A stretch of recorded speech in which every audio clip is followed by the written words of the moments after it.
Um, we're involved in several projects, one of which you can see out the back door. We've done 3 prayer markers so far in the native language, and it says, Anishi, Shishalamokwane, Alamili Yang, Kukinaki, which translates in English to, thank you, Creator, for giving us our Mother Earth. And we thought it was important to establish a homeland presence of the Munsee people everywhere the Munsee lived, and what better way to do it in a spiritual way in the native language. So that's kind of where it came from. And the first one we put up at the Maurice Hinchy Catskill Interpretive Center in Mount Tremper.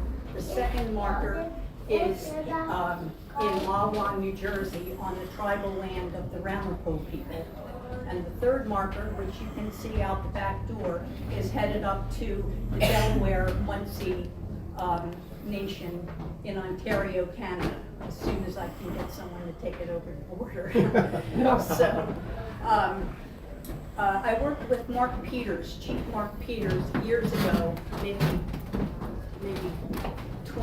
15 or 20 years ago, in helping to establish this as the homeland of the Munsee people. And Mark felt very strongly about that.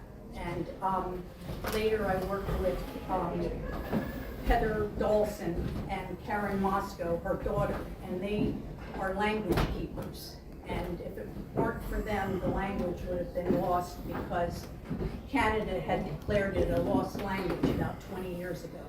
So thanks to a few people, it's been revived, and Karen taught the language. She traveled down here, she came to Kingston, and she went to Princeton University. She went to Manhattan at the Endangered Language Alliance, I believe it's called, and to Ramapough College, teaching the language. And some of us have studied with her, and we're very fortunate indeed. And unfortunately, Karen passed away just a few weeks ago, unexpectedly, and it's been very hard on those of us who studied with her. But all of these markers that I have done, and we have done, and will do, are all dedicated to the language keepers. Without them, we would have lost everything. So we have 2 speakers today, and the first one is our friend, Evan Pritchard. Many of you know Evan. That is a salute.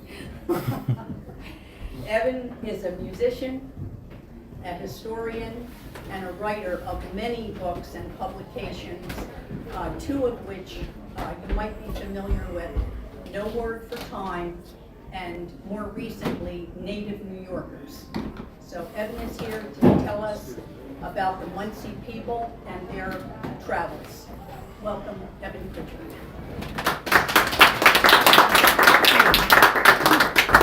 Thank you, Judy Abbott. Judy Abbott, of course, is a famous artist, I might mention, from those Munsee, the Sopus Munsee people. But I'd like to start with a brief flute solo and my serious flute. So you can use it as a meditation. Just close your eyes for a moment.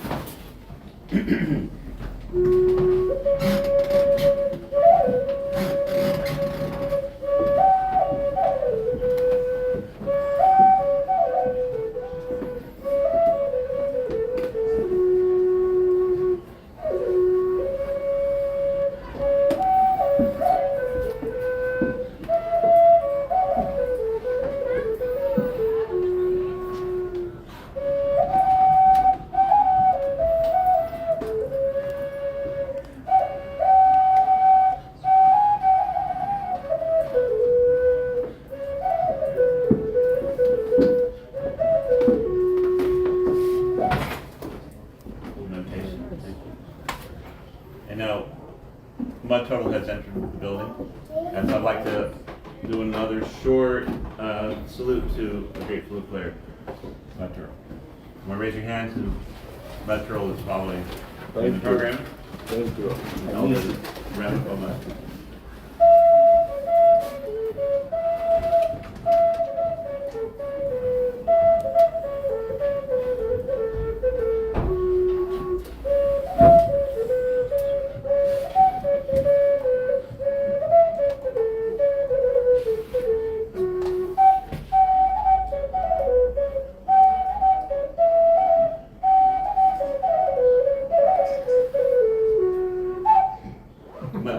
Oh.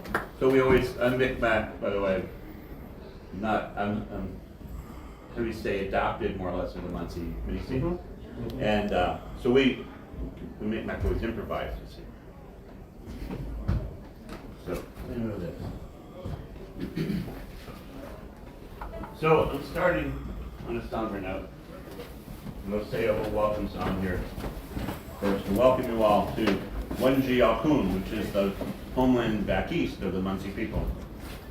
And this is a welcome song, and you can, I'll teach it to you if you want.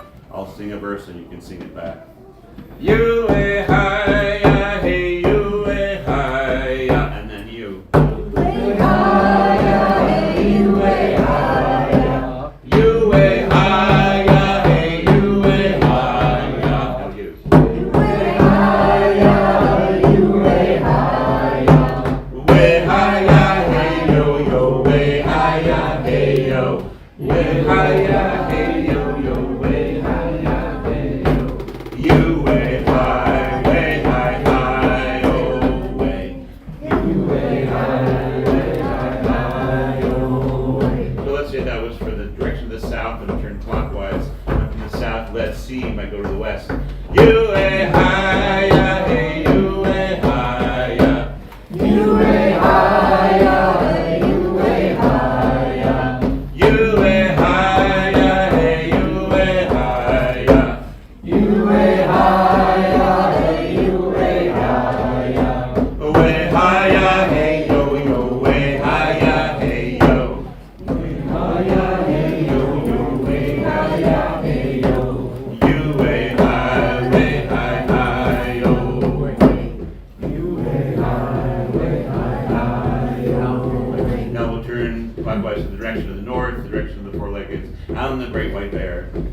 Spirit of the bear. And let's modulate that sharp, everybody. You way high, hey, you way high. You way high, hey, you way high. You way high, hey, you way high. You way high, hey, you way high. Way high, hey, yo, yo, way high, hey, yo. Way high, hey, yo, yo, way high. You way high, oh way. You way high, oh way. Now in our medicine wheel, we turn to the east, the direction of life itself. We come from where we go. So let's leave it up it again. You way high, hey, you way high. You way high, hey, you way high. You way high, hey, you way high. You way high, hey, you way high. Go way high, hey, yo, yo, way high, hey, yo. You way high, hey, yo, way high, hey, yo. You way high, oh.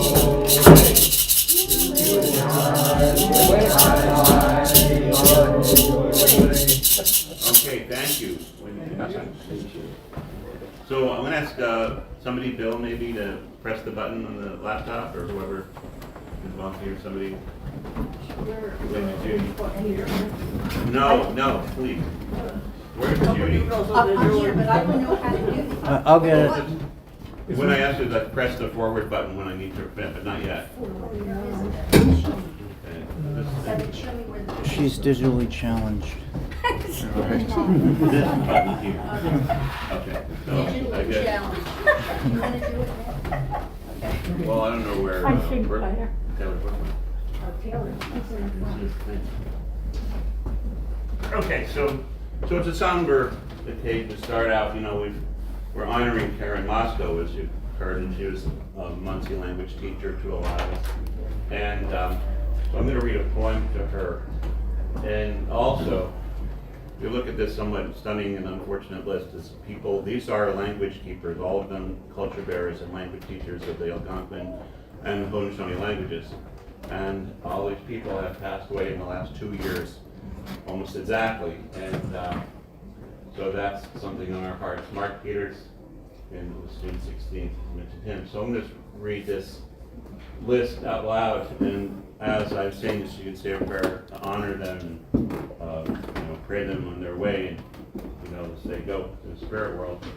Elie Joubert was a born speaking Abenaki, who was a great teacher of the Abenaki language, died in October of 2020. Jim Davis, who was a very close friend to all of us, he lived near here, and he spoke and was learning Muncie. He passed away in October 2021, almost exactly a year ago. Right? And then Albert Ward, who was my teacher, who I wrote about in No Word for Time under the name Grandfather Turtle. And he died on February 13, 2021, and he taught Micmac language. Gil Tarbox died February 2021, and he was a champion of Wappingers cultures, and he was also of Micmac descent. Raimundo Rodriguez passed away November 8, 2021, and he spoke Nisqually, Taino, and Mohawk, and taught those histories. He was one of my main informants from the oral tradition, so many of the things I published in my book had not been published before because of Raimundo and his knowledge. Joanne Shenandoah passed away November 22nd, 2021, and she spoke Oneida and was a main cultural bearer for the Oneida people, and I performed with her many, many times on stage and miss her very much. David Fissier was a spokesperson for the Wappingers people, actually the only one. Died November 30th, 2021. And we're having a very extensive memorial for him on November 10th at Wappingers Town Hall, 7 o'clock. Clyde Bellacourt died in January 2022. He was Ojibwe. Ken Littlehawk, who I've known for 30 years almost, Micmac and also Mohawk. We used to do radio shows together and live performances. He was with the Hawk Project with Dennis Yeary. He passed away in March of 2022. Eldon Didan, who was a Micmac, he was a helper to Grandfather Eagle. He was called Grandfather Eagle, was his name. He helped on board. He died April 15, 2022. And Mark Peters, who we already spoke about, who taught me a lot about the Muncie Delaware people and was an assistant to me in writing Native New Yorkers, and he passed away June 16, 2022. And he spoke Muncie. Two Clouds, Miriam Williams, Ramapough, Muncie. He passed away, as far as I can determine, July 6, 2022. And he helped me. I occasionally taught Muncie online and when needed, and he actually helped me with the language. John Fadden was Mohawk, and he did illustrations for Bird Medicine, my book, August 12, 2022. And Karen Moscow, as far as I can determine, died, passed away September 6, 2022. Was a great Muncie teacher. And I also wanted to add Satchine Littlefeather, and she's not Eastern Algonquin, she's Napapi and Apache, but she was the one that refused the Oscar in protest of the inaccurate depictions of Native Americans and with Marlon Brando. Do you remember that? You youngsters who are over 50. You remember that? So anyway, I want to honor her for standing up for correcting the picture, and now I think it's a bit better. But anyway, she just passed away a few days ago, October 2022. So putting this up here because it's always important to honor those who have passed on. And I have a couple of handouts, and then speaking of things dying, my printer died. Printing it out, I think it's appropriate, but if anybody specifically wants, this is a poem I'm going to read, and also the same list. And at the end of the program, I'm going to wind up before 12:30, right? And I'm going to read this again for those who, if there are those who come in. So this is a poem I wrote, and I have a book. Okay, this book I self-published is a book of poems making a long poem called Westward Migrations, and it's about a journey I took. It's a diary poem. It's kind of avant-garde, I say. But I took this long journey in a blizzard to see Karen Moscow in London, Ontario, and the whole trip was a great adventure. And I was writing down in poetry as I went, and so there's sections in here about Karen Moscow because that was who was hosting me, and I taught this class at the University of London, Ontario. But I wrote this poem this morning, and I've rewritten the book to include. So I'd like to read a poem for Karen Moscow. It's called Go Westward, Young Kokum. This is regarding Moscow. Go westward, young Kokum, go westward still, along the path of the Milky Way, to the house of Kishalumukung, till you reach your luminous goal, standing alongside the ancestors, the newest inductees into that hall, but nimbly able to speak to them in their own language. Please ask them to remember us, Mam Shali, remember us in their prayers, as you are in ours. During life, our journeys to see you and learn yet more were often westward journeys, Karen, to the safe Canadian havens of the Munsee, Delaware, and the land of Ontario, as so many before us had gone west in the hundreds, in the 16 and 1700s. Now you are proceeding west again, through the western door of the world's great teaching lodge, into the sunset and into the spirit world at last. If any doors have closed behind you, may another door open, so that the light within your soul vessel grows yet stronger, and may it shine yet brighter upon us here in the east, here in Wunjiapung, the old homeland, so that we might find our way west and someday walk that Milky Way with you, speaking in the old high shadow language, where we can speak as one with Kishalumukung and Kichimamus, the rabbit in the moon, so that we can speak as one with the ancestors, so that we can speak as one with the Creator, speak as one with Kichi Manitou, speak as one with Great Spirit, Tahoe. So anybody wants a copy of the poem and the list, put it over here. Thank you. And I also have some maps. We're in Ulster County, or what's currently called Ulster County, and the year that they invented Ulster County, the Sopus had been there 1,000 years, and it was at the same time that the grand female chief of this county, Mama Nukwe, had just passed away to some kind of disease. At that time it was going through the tribes, but that's when they started this thing called Ulster County, but it's the same land. And so if somebody wants to have this, and I offer it, but ask people can send a donation later to Center for Algonquin Culture, but this map shows about at least 50 to 100 Munsee names that are still traceable back to the land in Ulster County. So I can maybe pass that around. So I want to start with showing you some maps. Nick, this is your, let's do that. Yeah, I'll go up, right. Yeah, button poke. And oh, didn't work. Yeah, I'll go ahead. No, go inside, go to the side. Outside. The one that points to the, okay. So this is a picture of Karen Moscow on the internet. There's our standing Munsee language teacher. I understand she passed September 6th. And almost all of us have known her in some way. And so this language is a very, very important language in the United States and Canadian history, but often that fact is glossed over, but a lot of place names are basically in Munsee. And a lot of great leaders were either Munsee or descendants, so she preserved the language. I studied with Beulah Timothy years ago in 2000, who was considered the premier speaker of the Munsee language in 2000. And there's O'Mara's lexicon is one of the most reliable sources, and she was a main contributor. But Karen passed that on into the present day. Okay, so now I'm going to talk about the Western migrations, but first of all I want to go through some maps about where the Munsee were here in the homeland. So, okay, and there's the poster you may have seen.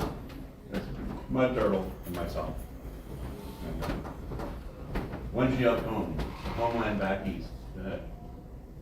So this is the map that I'm showing around, and there's a number of place names on here. And you'll see some of the later ones are also here as well. Kahat Singh is Kurhansen, and it means the place of the home of the wild geese. And so, you know, there's a number of things. I'm not going to spend much time on the maps right now. I want to get to this, the main part of this is where did the Munsee who did leave, where did they go? And of course some have stayed.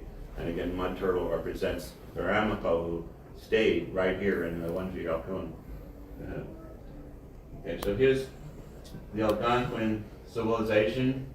Is the colored areas, the hashed areas are Algonquin civilization, the weak speaking the same language, all honoring Manitou in that word, Manitou, all across North America and Canada and US. Okay, go to the next one. This is a colored map getting to more of what the different territories within that were. This is just a blow up. It's not an island you didn't know about. Call 911. But the bluish area is all what people call Lunaape. But really, there's a lot of, it's a whole string of different related peoples with related culture. But they're all different nations and different confederacies within that, with different names. And the word Lunaape meant a good person in the language. And no one that I know has been able to find a written historical record of that word being used for a tribe till 1796. Okay, so the Hardenberg patent is relevant to where we are because, you know, here's Kingston, and this is Hudson River, Kingston. So it was broken up in these different territories. This was the original purchases, but this was all with the Hardenberg patent, which was signed by Queen Anne, and then was not sold until many years later. And the actual deeds of sale were lost. And now Taylor Brooke is here to write. Is Taylor here? No. Oh, okay. Well, we'll talk to him later. Oh, well, anyway, it had been misplaced, and I found it in right over there in the deed room on the second floor.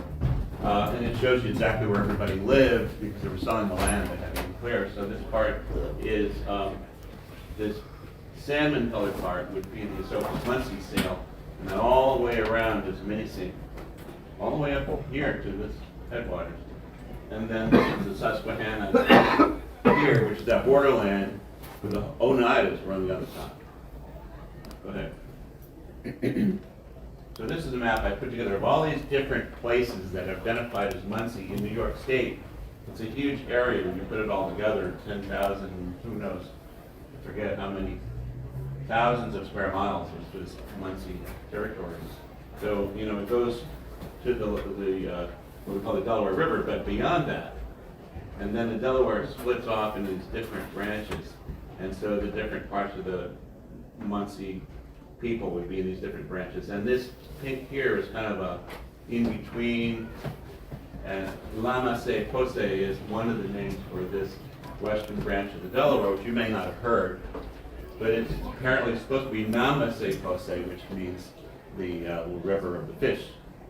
They put an L in there, part of the Lunaape, the L dialect. And again, this is both Mohican and Munsee hunting land. And then you have the Susquehanna River, and on the other side is this Oneida territory, which was a place that used to be apparently Mohican, called Onaquaga, and that's what I'm going to be talking about. Because when they asked, well, a part of it, they were told, yeah, we're going to kick you out, and you can just go to Onaquaga, because you'll be fine there. Well, there was a whole lot of asterisks on that. One is that it belonged to United, but we'll see what happens. Anyway, this is a very large area for the Munsee, and you didn't hear this in school. How many people heard this in junior high or high school? I thought. So it's a large area, and the Ramapough way down here, a large part of the same area. And there's more in Pennsylvania, but this map doesn't show that. Okay, go ahead. Okay, this is again the Ulster map. Go ahead. Now, this map shows you the different treaty territories one at a time. So the Nichols Treaty was the biggest one, and again, what was interesting is that, you know, in the Nichols Treaty, which we renew every year, even now, 1665, it says, okay, the British, No, I think it's the English, but this time, we'll take the land that's between the Rondout and the Esopus. And so I mapped that out exactly where the land was between the Rondout and the Esopus. And of course, the Esopus is, the Rondout's down here, and it takes a wing northward and all the way around. And then the Esopus is up here. And so I mapped it out, and I showed this to Nina Pachibek, and I said, has anybody mapped this out? I mean, this is kind of, it's kind of a strange looking, looks like a shrimp, actually, doesn't it? Has anyone mapped it? And she said, I've never seen a map of this. Well, she would know. And so this is probably the first map made of what the land part of the famous Nichols Treaty is. And Nichols Treaty is a really wonderful treaty because Governor Nichols, the first governor, really wanted to have a lasting peace with the Esopus, as he had some respect. And so he tried to do that, but he also got this land. But what happened is that you see there's this little elbow here. And what happened was that between 1665 and 1677, which isn't that long, these Europeans moved in here, and then they started moving in here because, well, nobody's stopping us. And they built houses, and it caused a lot of conflict because they were stealing. And so, various leaders on the European side said, oh yeah, the check's in the mail, we're gonna pay you. And they didn't. And so more and more conflict. So Mama Nupwe, which I always talk a lot about her because she was a peacemaker. And there was always a lot of conflict, and she kept New York out of the King Philip's War, which was really very bloody, 1676. And they asked her, are you going to attack us? Are you going to join those, Thursdays out from New England? And she says, am I going to join you and attack you and kill you all? Well, we all desire peace as much as we all desire the beautiful, warm sunlight of a spring morning, don't we? And then she left. She didn't answer the question. But they knew what she was saying, and so she maintained peace, and New York State never joined King Philip's War. And of all the various wars that had happened leading up to the Nichols Treaty with the Dutch, there were no more wars like that between the Dutch or English and the Munsee after she had her time period. And then, as I said, in 1685, I guess she passed away, and that's when Ulster County was formed.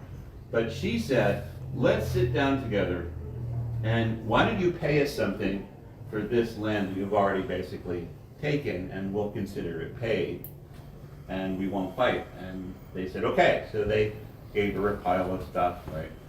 And then there was no more fighting. So she reduced suffering, we'll say.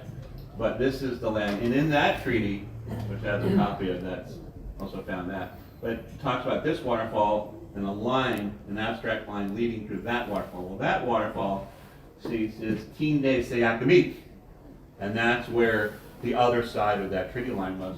And everybody seemed to know, yeah, Tinde Seyakamik, which you now call Sagres.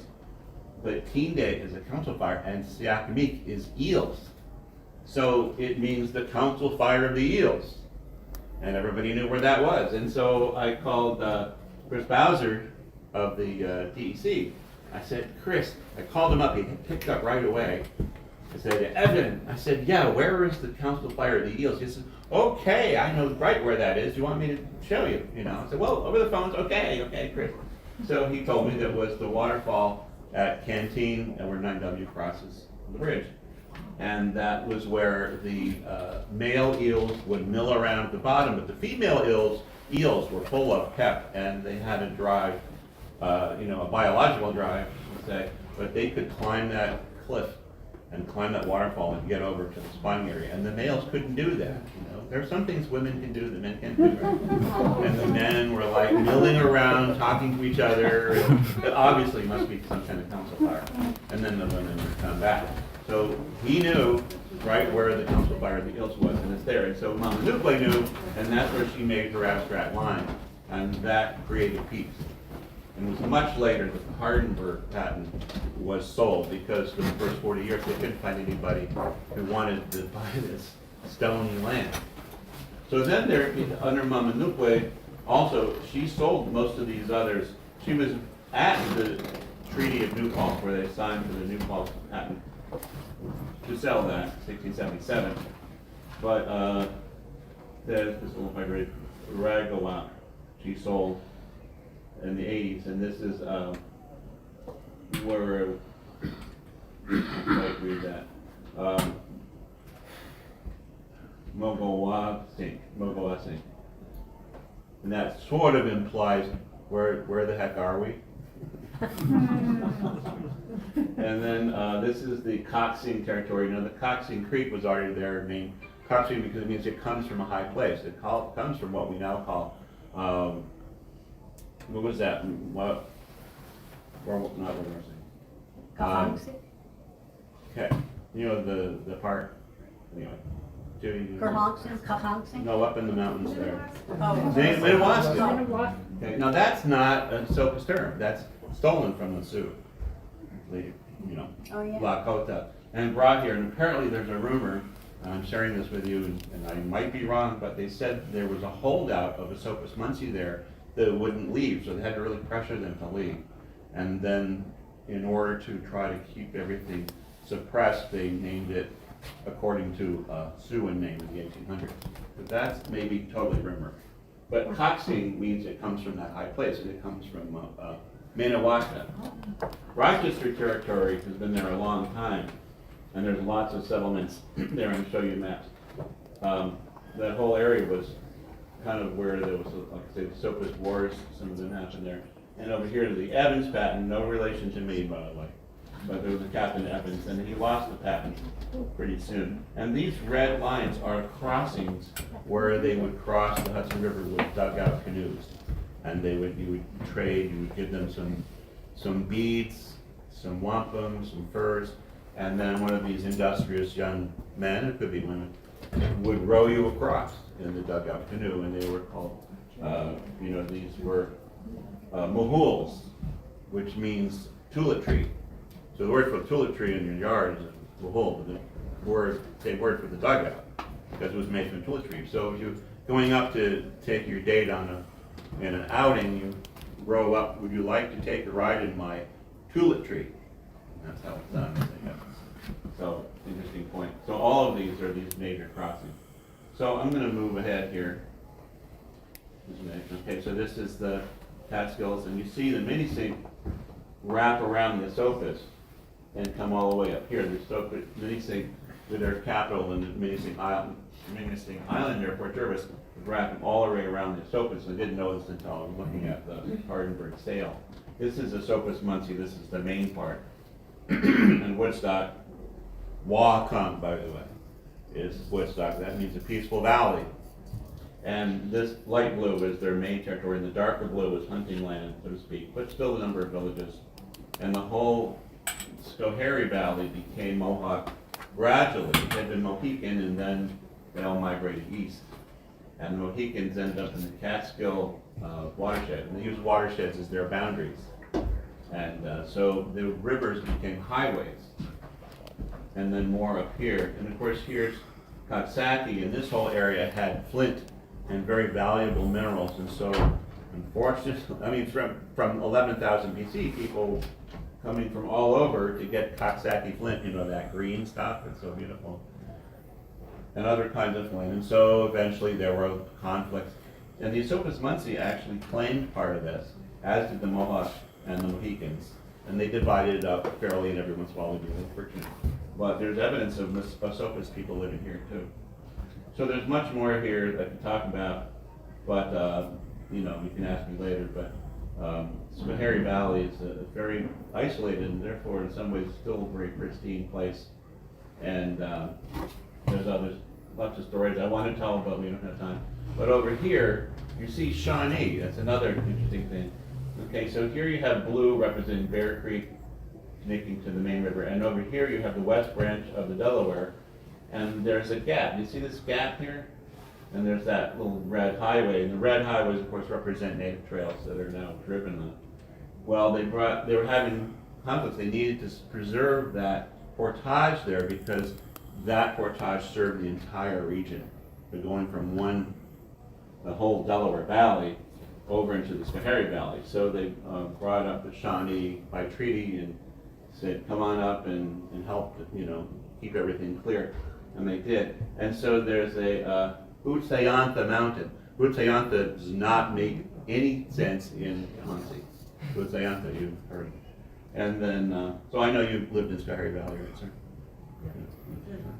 But anyway, so Utsayantha is Shawnee, it means the nation of the little people. And the little people, those 3-foot tall people at full height that you can't see unless you're really on a bender. But also children see them.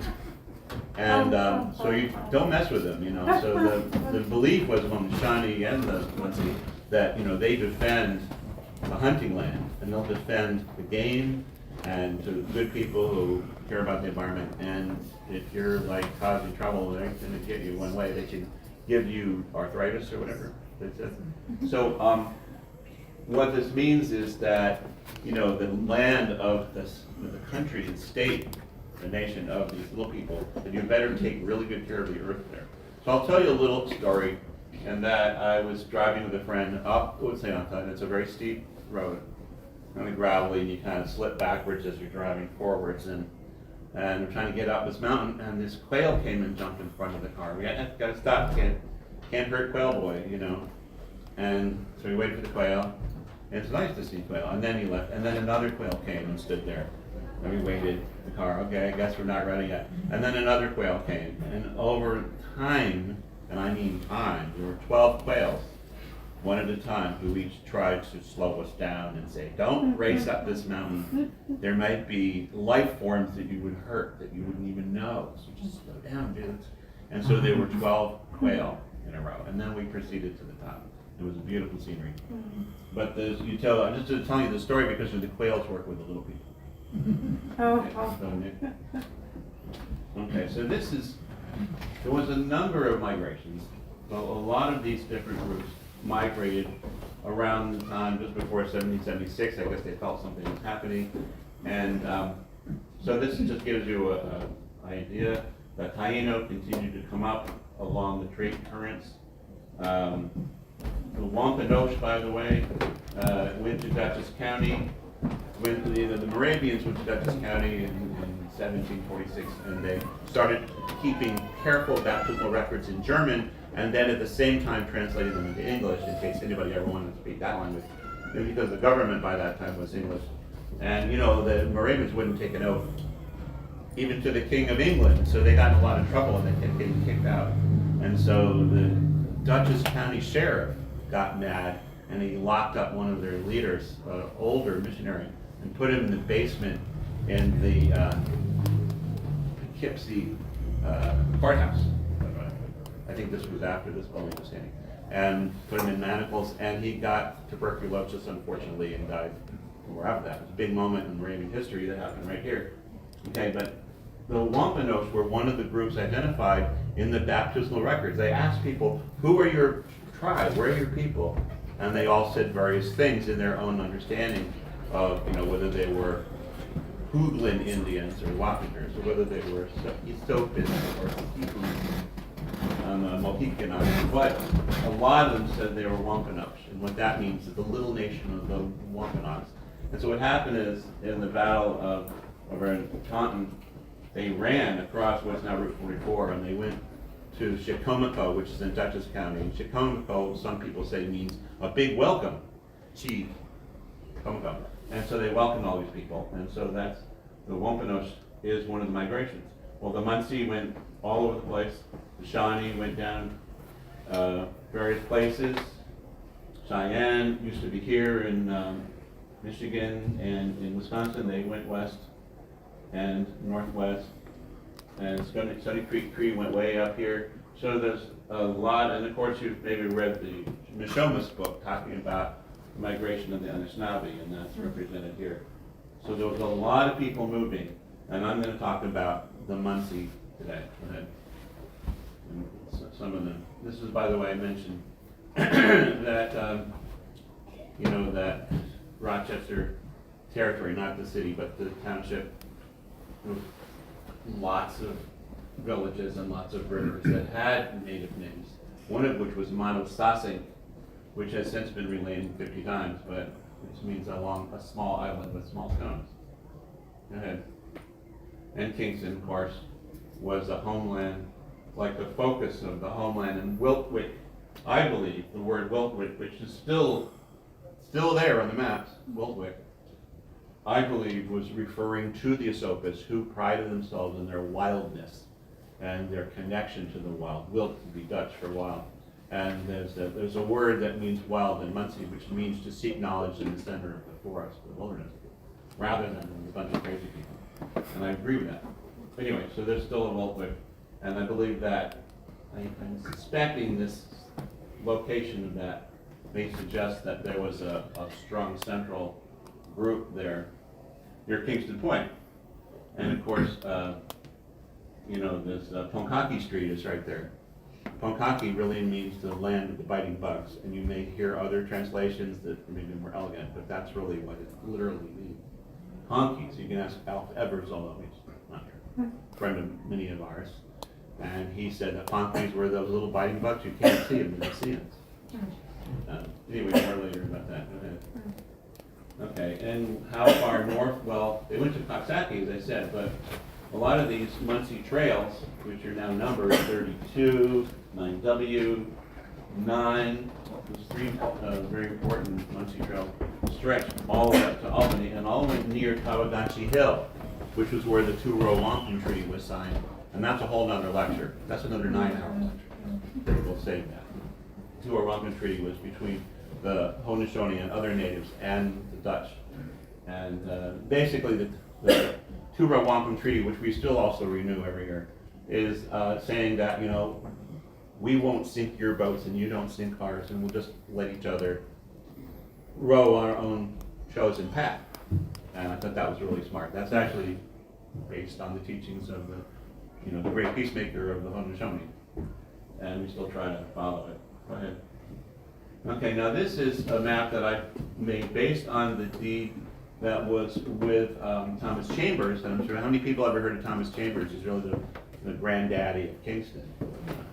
He was a Scotsman who developed clapboard siding. Everybody loved him for it. And he came up here from Manhattan, and he went to Albany, and then he ran across some Esopus, and they said, we could really use, a little political help here, a little, smooth out some things. We have no problems with the English and the Dutch, and so they felt that he had that ability to schmooze, and so they gave him this golden rectangle, which they describe as going from northeast to southwest along the Esopus, with lots of alluvial fields, and the description, and Kit Davis was involved, by the way, but it's not clear how. But anyway, they sold him this land, and then the deed it says, well, you already paid us. Well, that's Thomas Chambers saying that. So it depends on how much you trust Thomas Chambers, but apparently they liked him a lot, and they got him this land. So there's Hurley Mountain Road on that side, and then 209 is the Minnesota Trail, and it goes around to this very large bluff, which is still there. There's Washington Avenue, which was a trail going out this way towards Oneonta. So there's a lot on this map. And here's, of course, Tongar Road further down, and Eagles Nest there, still there. So Thomas Chambers, June 5th, 1652, mentioning earlier payment. Okay, so anyway, that's the homeland of the homeland. That's like the planting fields that were so, with the, after Hackton means the fields that are all ready to plow. And I wondered, when you look at it in print, it's hard to interpret what do you mean ready to plow. But it means they're really ready to plow because they took the stones out. I don't know when they did that. Go ahead. So this is Orange County again, Muncie Territory. There's Ramapough. Here, Miskukee, which is a great city of the Muncie, means the land of the land or earth land of the red leaf trees. Miskukee. And so the Sagamore Trail, which is now Route 6, is this way. The Wallkill, which is one of the earliest travel routes going north. The Wallkill goes north, and they find those 10 or 12,000-year-old projectile points along the Wallkill. And then all this is Warnock Muncie. And it turns out that the Warnock Muncie had a partner tribe called the Waranokos in southern Massachusetts, and they're 3 different historians have determined that they're the same people. and that's kind of hard to point, but there you go. And go ahead. So this is some pages from Vermette. They say that all this is Muncie country here. So it's not just me making this up. This is Robert Vermette. And then here again, these are all Muncie territories. Go ahead. This is in the Manhattan. These maps are in the Manhattan. This is the last remnants of the last parts of Muncie territory they sold. And this is in Indian land. Here's the Hudson. And so far, there's Ramapough, Cheesequake patents, Warm patents, and there's the Hardenberg finishing patent. These are famous patents. Go ahead.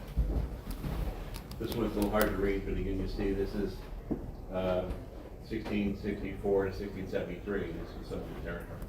Go ahead. You should really read this book. Oh, that came out sideways. All right, go ahead. Yeah, this is what we're talking about now, and honoring those who stayed, of course, and took care of the land and were the keepers of the past, so to speak.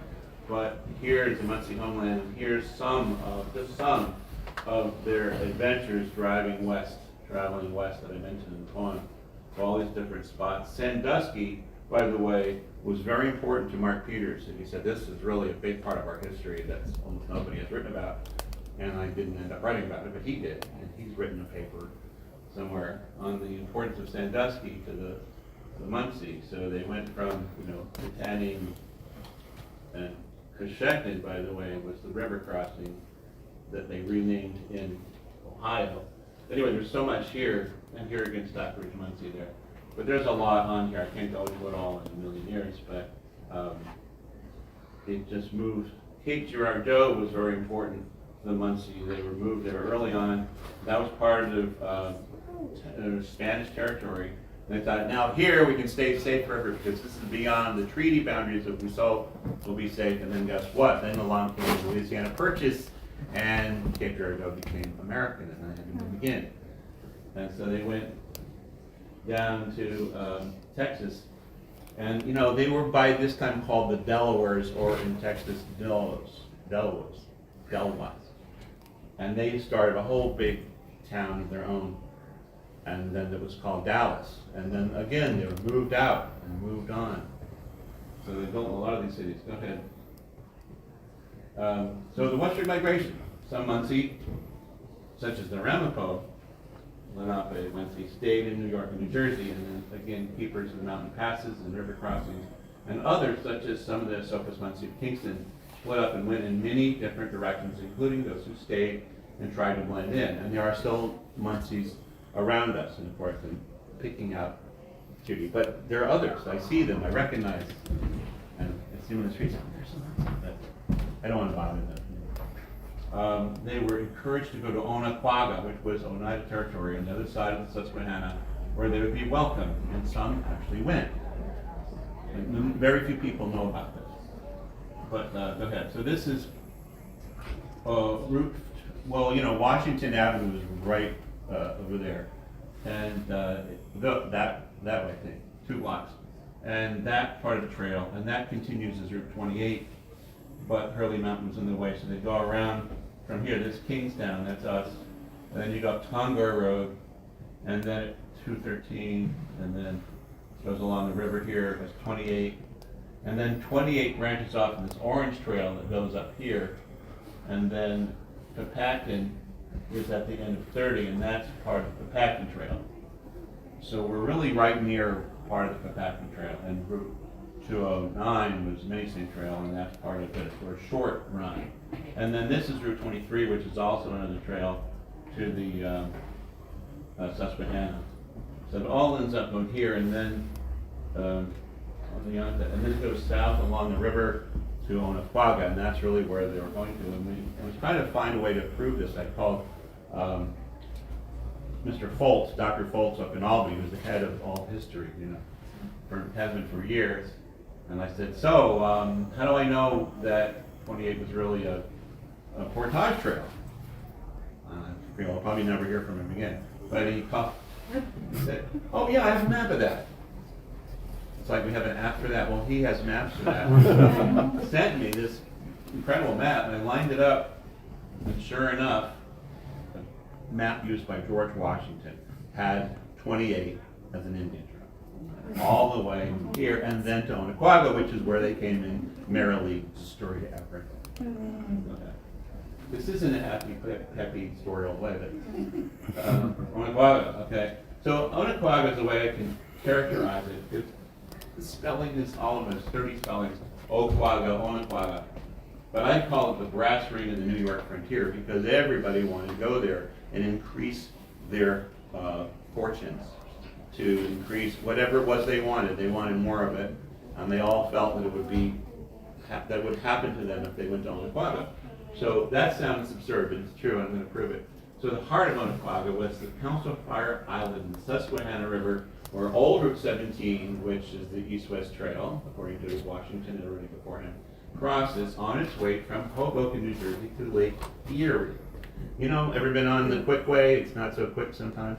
17 goes all the way from down in Hoboken, goes all the way to Lake Erie, and it always did. Okay, and that's the East-West Trail, and it goes right through this island when it crosses the Susquehanna. Remember, these are foot trails, and so you want to cross where it's easy to cross. And there's an island there that makes it easy on Chapel Road now. And I believe mastodons created these trails, and they knew where to go.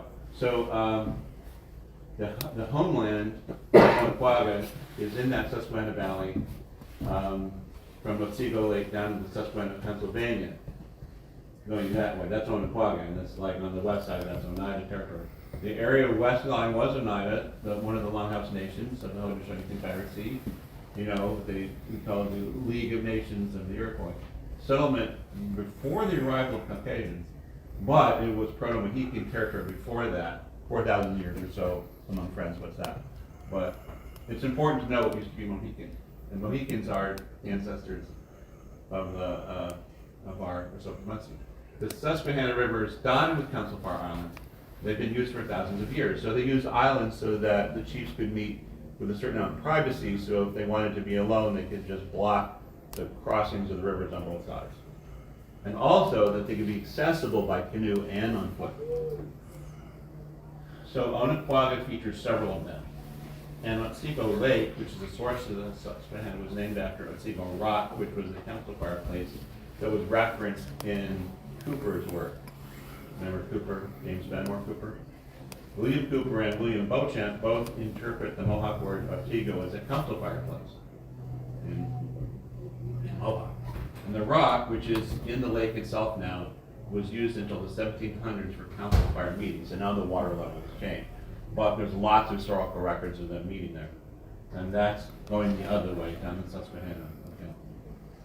So this is a book I happened across. Terry McMaster gave it to me. He's a descendant of David McMaster, the pioneer of the Susquehanna, and it was written by Marjorie Barnum Hinman, who just passed away 20 years ago. And it was his mentor regarding the Onaquaga history.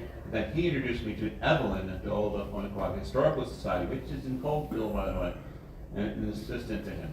So this part of the talk was based somewhat on a journey that he and I took, which we call the safari, and finding out what this book is really about. So this is a picture of Joseph Brand, by the way, of the Mohawks.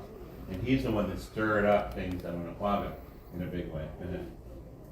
Okay, so why was the brass ring? Well, 10,000 years ago, this crossing place in the Susquehanna at the island was sought after by many mastodons and other animals as they gradually pounded out the east-west trail with their feet.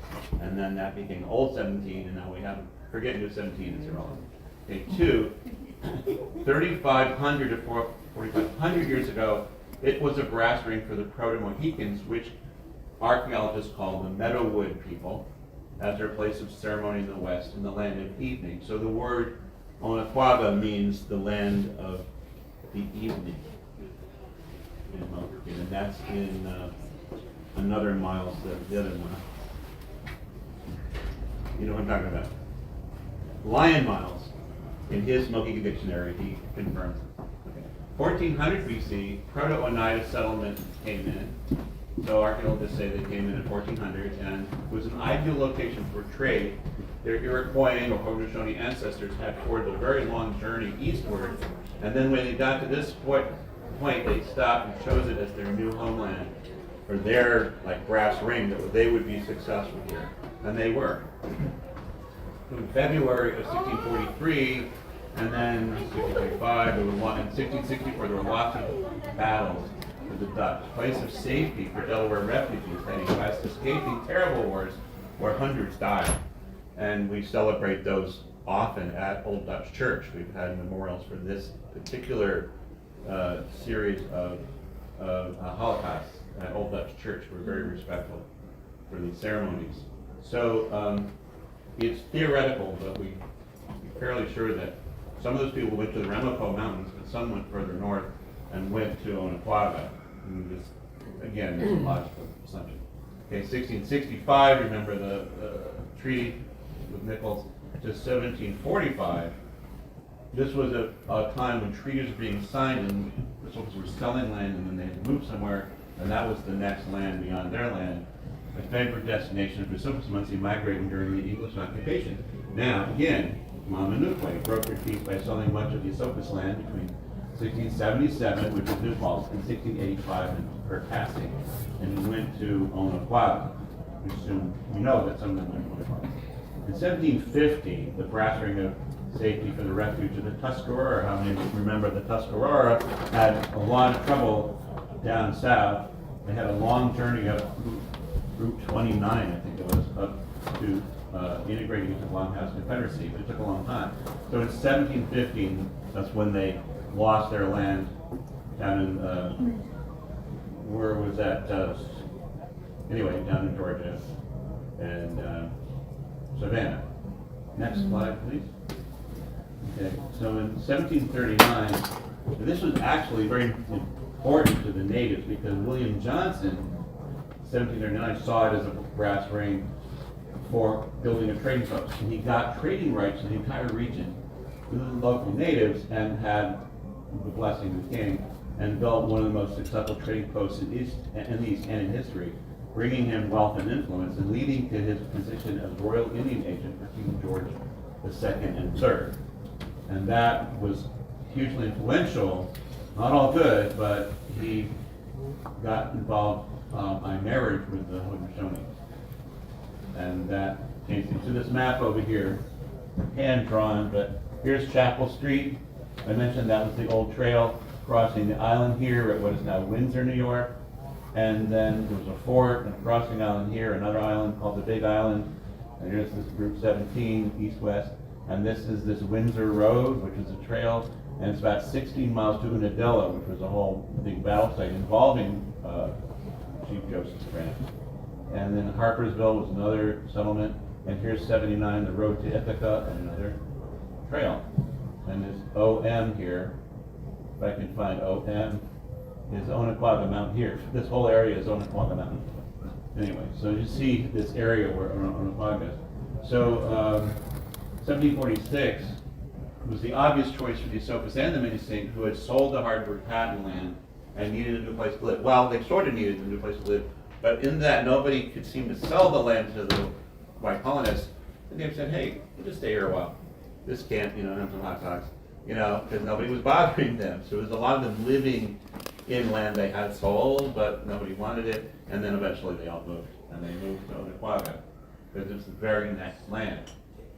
And they also moved other places. So now the Treaty of Easton, this is something that I always try to bring up to people, and people don't realize. In 1756, there was this long, 2-year-long treaty involvement, the Treaty of Easton, and most of the Delaware and Haudenosaunee who agreed to live west of the Susquehanna. It's in the treaty, and so anybody who stayed behind was actually illegal and subject to all kinds of punishment. So some of them blended in and some of them left. 1760s, various Christian missionaries greatly increased their converts at Onaquaga, making the sermons all the more sought after. So a lot of missionaries became successful by being involved in Onaquaga, and some of them, there was a whole very large mission village there for a long time. 1776, brass ring to the Delaware and the Haudenosaunee, who wanted to stay neutral during the war between Great Britain and the United Colonies. You can see why they might want to be neutral. For some, it was their only hope for success as farmers and a peaceful life because it was beyond the territories of the colonies, but it didn't work, unfortunately. It worked for years, actually, but in the end. In 1777, Joseph Brant saw it as an ideal base camp for his attacks on the American troops, and that he was a British officer, so he saw that if he could just be in Onaquaga, he could help the British win this war, and then, you know, increase his, of course, reputation. And he was a great warrior. He was almost like undefeatable, but he moved in and used it as base camp. So that's what led to Washington and the Sullivan campaign trying to wipe out those entire areas, even though it was not part of the colonies. Here's the map. Gideon Hawley was one of these very successful missionaries, and this is a close-up map written at the time of this part of the Susquehanna, and you see these various missionary villages, and here's the island of crossing of 17. So Brassford for George Washington now, who feared Brant, and the shifting moves of the neutral Indians. And by the way, Kingston plays a role in the Sullivan campaign, because remember the British came in October, as it was, and burned all this stuff down, right? Remember that? And we reenact that? Well, what I found out is that, according to many historians, that there was a fear that they were vulnerable, and I think it's a good guess, that a lot of people in Kingston that year were living outside, behind brick walls such as these, only wrecked houses, and camping out in frameworks of houses and in basements and stuff, in barns. And so for that year, they were all really vulnerable, and so they were very worried about natives coming, the Esopus in particular. They didn't actually, but they were worried about it. So that's part of this. So Washington feared Brant, and if he could control this region, it would help him win the war, but also secure a peaceful transition into having a sovereign nation. So he'd almost already, you know, like within a few years, he was beating the British, but it didn't mean that much. They still had to worry about the natives. In 1777 to 79, you have Sullivan and Clinton and Butler, who became national heroes by destroying these villages almost completely, even though they're outside of the American colonies, and they burned them down. They didn't necessarily shoot the natives. I don't see evidence of that. People argue about that. But they destroyed all the food, which means they had to leave. October 1778, William Butler, who was lieutenant colonel, raided the village of 400 at Onaquaga, driving them eastward into the woods, some of them westward, and burning the village to the ground, and then burned Unadilla and many other towns where the Esopus would have been living. And he was later involved in the Sullivan campaign. Okay, so just Cooperstown, talking about its location. Go on.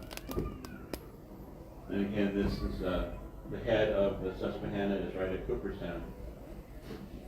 And again, Hardenburg. Go ahead. So this is the Council Rock I mentioned, which is still there at the headquarters there. And this is the Council Rock, and here is Doubleday Field. And I feel I haven't written a whole book about the connection between baseball and, I know you're all watching the playoffs, right? So the connection between baseball and this meeting place, because baseball may have been used like lacrosse as a nonviolent ceremony to resolve differences without anybody actually dying. And it was right near this trade route. Go ahead. And I'm gonna go ahead up that one. Mastodons may have had a role in building 17 because it's crossing at all the right places. And the mastodons, they say that these are animal trails, but really the only animal that can build a trail is the mastodon.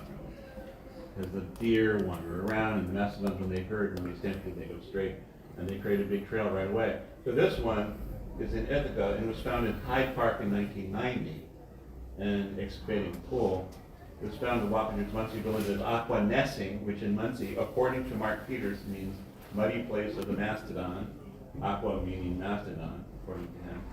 And mastodons whose stampedes created the trails knew the safest places to cross rivers, and they were almost always places. So that's how Onaquaga really got started. Okay? So Onaquaga Museum has projectile points on Earth, which is what we call meadowwood culture, an expression of the Proto-Mohican culture, about 4500 BC, transitional. It was at the time unified and a progressive and inclusive culture spread from Ohio to the Atlantic Ocean. That's a lot of territory. And according to some archaeologists and anthropologists, it was a very, like I say, progressive and highly functioning society. integrate. Sacred sites of the period are still maintained by N dialect-speaking people such as the Wampanoag and the Mohicans, and most of what's identifiable of this Mohican culture is found from the Susquehanna eastward. So for them, the Susquehanna was their place of the setting sun, where the sun goes to die, a local expression of universally understood principle of land, where spiritually the West is associated with death. The Milky Way is also in the west and the southwest, made of footprints of souls making their journeys towards the house.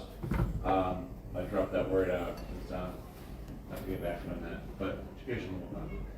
Also, the Persen meteor showers, which come from the northwest, are associated with that because shooting stars are considered to be souls emerging from a resting place.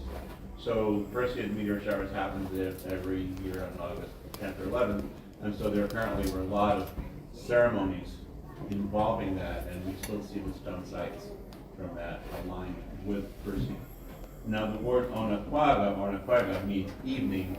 That's in both Schmidt and Etchline, and in line miles compilation. The West associated not only with stars at night, but with evening where the sun goes down in the time. And the word is typically shortened by the French and English word Oquaga sometimes, but there are 80 known spellings.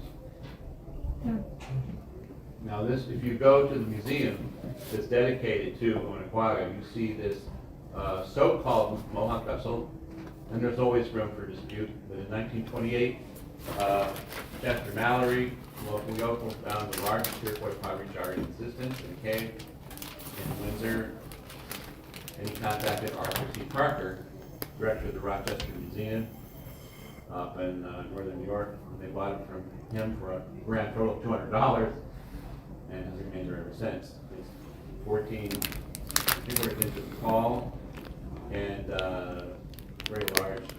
Anyway, you can believe it was a Mohawk vessel, but again, I have questions about that. It may not be Iroquois. It may be 600 years old, but it could be at least Muncie. Go ahead. Like for example, this is a pot made by Mohegans, again related to Mohicans, and this pot is Muncie Delaware pot. This is in Churchville, in Pennsylvania. So notice it's very similar to Parker's so-called Mohawk pot. So it's not clearly Mohawk. But in fact, those kind of pots, they're called feast pots because they're so large that a whole feast of people could eat from that pot, which is large. Okay. Now this is my best picture going back in time. This was a sketch made in the 1800s. But there's the bridge, it's still there in some form, and here's the waterfall, and there's the island that I talked about. And that was the western boundary for Mohican culture. And so near this island there was a crossing and one here, and that's really where 17, the old 17 would go through this notch, you see. So it's like these, whoever could be the Nazca, finding that safe passage through the pass. There's a pass at Ramapough, again, where 17 goes through, right? This is the western version. 1887, this bridge shows the location of this trade route, and crosses the Susquehanna, Broome County, natural waterfall, several islands, and these were used as rendezvous, as the French trappers would say. Rendezvous spots council for thousands of years by foot orchid. And there's also another island in the south, which is the Great Configuration. I wrote about in my book, Island of Fire. Okay, so this is, I have to tell this story. It's almost universal. You find this across North America, mostly among the Algonquins, or even going back to Clovis people. You have this configuration of a large island and a smaller crossing near a waterfall. And I was sitting in a restaurant thinking about this, and I said, wait a minute, there's the Great Configuration, it's always the same. And I took a napkin and I wrote this picture down. I'm sure you've all had napkin moments, right? They're fun.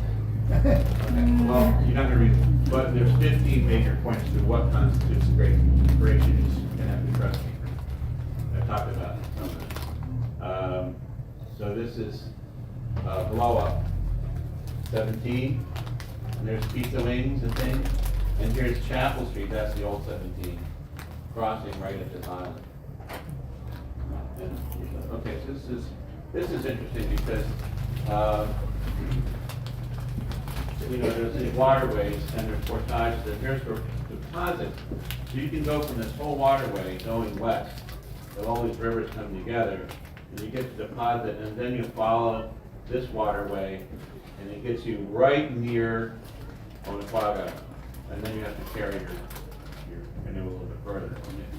So it's really close. Here's Coastal Water Museum, and there's some of these trails in red. But there's this waterway that's going straight from, you know, what is basically the Delaware Valley, over deposit along this creek, and several creeks, and a couple of little spots that you carry, and then you get right to Onaquaga, meaning all more important. Go ahead. So this is part of the same, talking about Meadowood.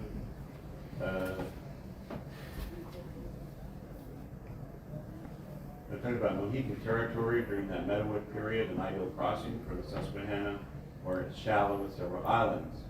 So here's Meadowood. This is a Meadowood point, and the dates are actually wrong. I think that maybe a very late Meadowood point, 1000 BC. That's like yesterday, right? Because some of the older artifacts goes back much further, at least 1500 BC, maybe even much older. But this was that point that they find, they know that Meadowood people are here. And look at this territory, according to U.S. Archaeological Society. This is for Meadowood. You might find a Meadowood point anywhere here, and you find them everywhere in that territory, but especially where there's, you know, known Wappingers and Muncie people. And I looked through a collection of Wappingers in the town of Wappingers a few days ago, and sure enough, Meadowood, they're everywhere. It's a huge lost civilization, if you will. But Wampanoag is still remembered. So again, this is another map of that, how that you have that area, Lower Valley, and then there's these trails, and they go to Susquehanna. Okay. So this is Ramapough's signature, self-portrait, and you can see he's involved in this appropriate piece. Go ahead. And this is, I'm not going to take too much time to see it's her name.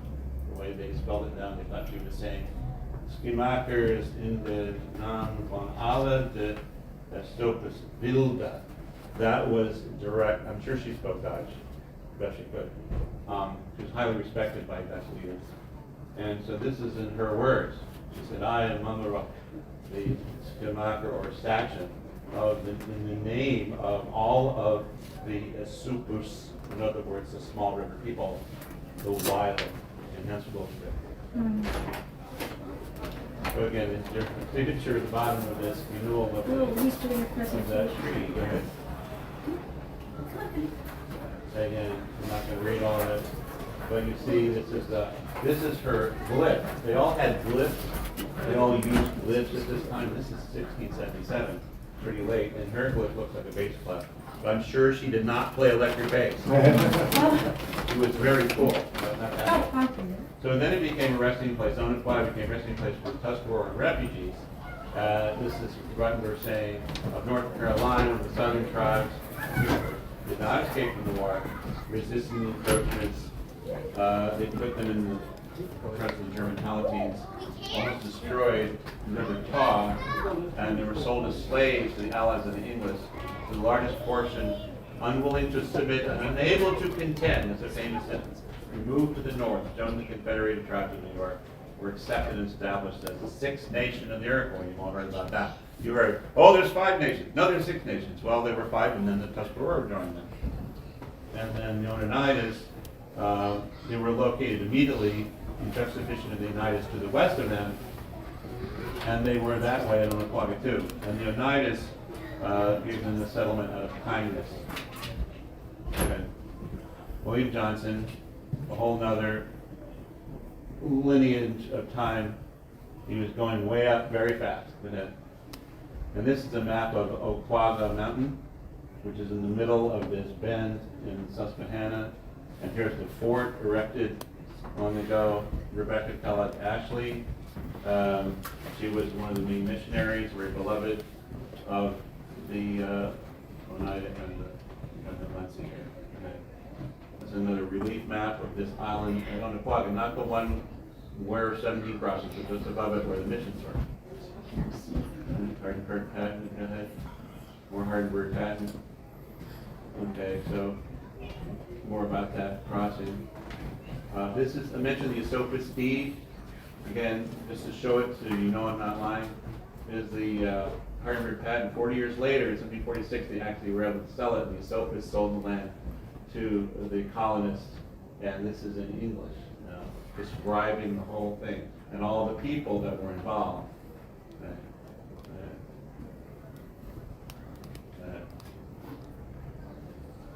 So this book by Barbara Covey suggests that the great Tedious Khan, one of the greatest Munsee chiefs, and very involved in the creation of the United States, was the son of Joanna Kellogg, who was the sister of this Rebecca, who was the main missionary of Lunaape. So it all ties together. It's complicated. Okay. While Sonia was her name, and nobody knows exactly if it's Oneida or whether it's Munsee, but it makes a lot of sense in Munsee. I mean, you can take a stab at it. Oh, wow is like beautiful and good, and you know this means pure, purified in some old Algonquin. But that's what they named her. Nobody knows exactly who named her. So this is her stone, her memorial, and this area where I'm standing, when I took this picture, is right on this land where the missionary village was. It was extensive. There were lots of natives there, of various kinds, mostly. So here's the old fort that William made during the French and Indian War. So that's still known and recreated today. And this is, they put 66 graves all in a row here. And this is where you saw her stone I showed you. That's here, and then all these were right behind me. And there's the river. Go ahead. That's sideways. Okay, and there's a the Lunaape Indian village at Colesville, and again, a picture of what it looked like. This is a painting, and again, over there is a map showing you the maps that they drew at the time. And this picture I took as best as I could of the Lunaape village site itself. If I could just stand in the place, it seemed to be the best place to get a picture. I mean, it's a very large area, so I can only take one part of it going down towards the river. And then, again, there's a detailed map of the mission. And then that was before the BBC. Now, talking about Oneidas, the women were very influential, but this is Chief Good Peter, who was not only leader of the Paga, but became a missionary himself, considered to be very, very exemplary of the missionary principles or whatever. So he occasionally, he gave his blessing to a lot of what the missionaries wanted to do, and then he himself was a missionary. But it was the Oneida women, it's interesting. Now, I'm going to say this just in terms of my understanding, as best I can, talking to a lot of people. When you see this mentioned slightly in some books, but a lot of the Wapenders and Munsee went to Onondaga and to various Oneida settlements because that was an old pattern of hundreds of years that goes on today. Because I go to see Mike Peters. How much time do we have? Oh, okay, a little land. But they still are, Munsee people are still often living on Oneida land. That started here, but with intermarriage, the Oneida women had a rule where in order to fit into the clan system, whoever was fathering their children was raised in Oneida. So a lot of the history of the Munsee is actually lost from that point on in the West. So he was just also promoting that. Go ahead. Joseph Grant Brady, go ahead. Same map. Go ahead. Okay, so this is some of the cabins. Beautiful cabins. Some of them had glass windows that were burned down. It's all been contained. Go ahead. And then Washington. There's some of these settlements of Munsee all along 17 and going west. There's all those Munsee settlements that lie. I'm going to plug in today. And that's the picture I took from the bridge. So I'm going to end there, and I'm going to read that poem again. So that's it, and I'll just read the poem, and then we'll have maternal. All right. And I have some free handouts here. So again, so this poem is for Karen Moscow. Go westward, young Kokum. Go westward still along the path of the Milky Way to the house of Pritchard, till you reach your luminous goal, standing alongside the ancestors, the newest inductee into that hall, but nimbly able to speak to them in their own language Please ask them to remember us, Shali, remember us in their prayers as you are in ours. During life, our journeys to see you and learn yet more were often westward journeys to the safe Canadian havens of the Munsee Delaware and the land of Ontario, as so many before us had gone west in the hundreds, the 16 and 1700s. Now you are proceeding west again, through the western door of the world's great teaching lodge into the sunset and into the spirit world at last. And if any doors have closed behind you, may another door open, so that the light from within your soul vessel glows yet stronger, and may it shine yet brighter upon us here in the east. Here in Lunaape, the old homeland, so that we find our way west, and someday walk that Milky Way with you, speaking in the old high shadow language, where we can speak as one with Kichimamus, the rabbit and the moon, so we can speak as one with the ancestors, and may speak as one with the Creator, and speak as one with Kichimanitu, and speak as one with Great Spirit. Tahoe.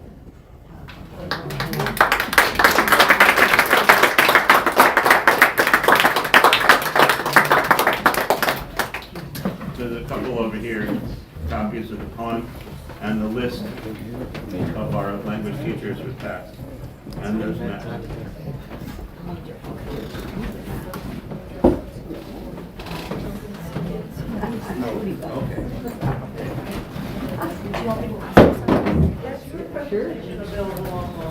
Let it go around, might as well.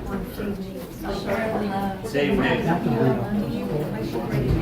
Maybe I have we're gonna put it up on my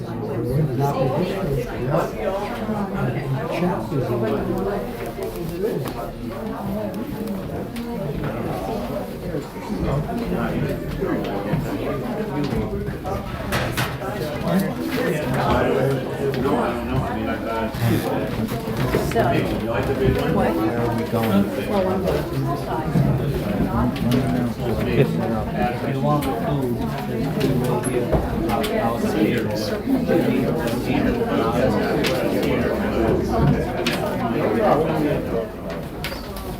Just moved out of the table up there. Yeah, she got food. Right? Oh, no, man.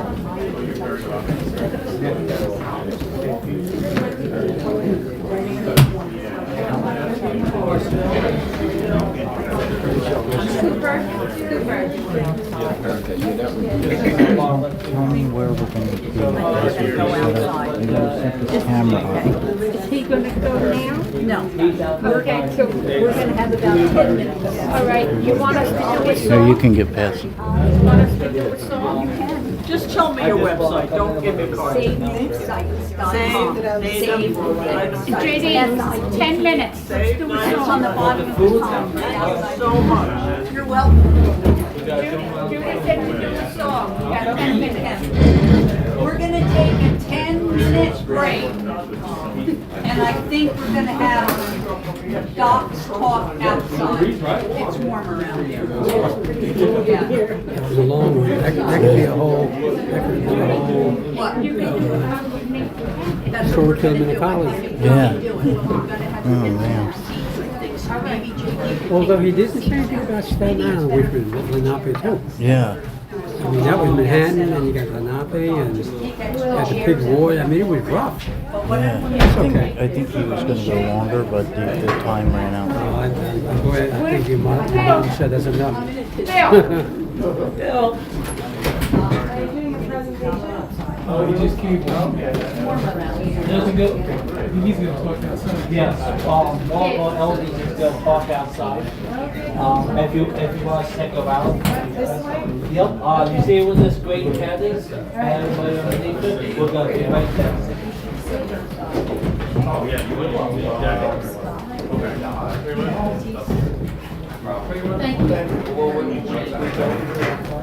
well, it's warm out there. Doc, before you go, they're sending a Thank you band so much. outside. thanks for coming out. Yeah, all right. We'll be back. I'll be back.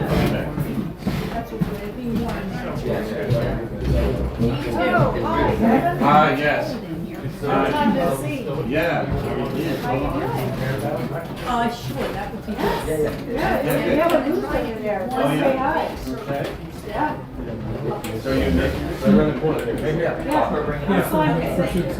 Yeah, no. yeah, somebody's in there. So you're, yeah, His other sister,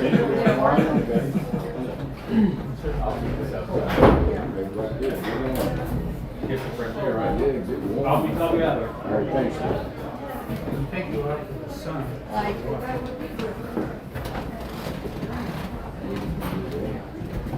Did you get to the bathroom yet? No, there's a line. Okay. I'm gonna be in line behind you, so I have to make sure the chairs are set up right here. is Judith laughing now here? She's not here today, no. Beautiful paintings.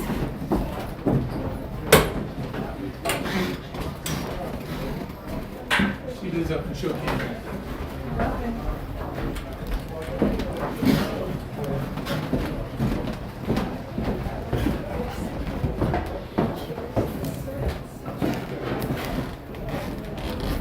Let's go, Nick.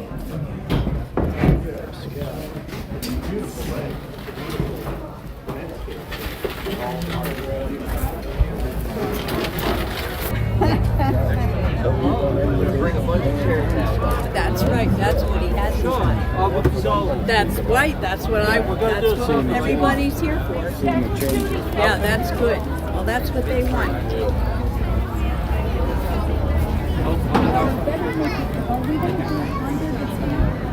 We could do outside the tent if you want to. Well, they're gonna be setting up the band over there, so we're better off like. With that one? So kind of like this, kind of like what they do at the palace.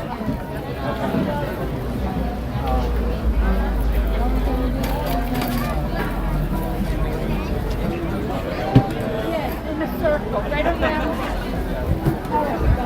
Should we move? I'll tell you.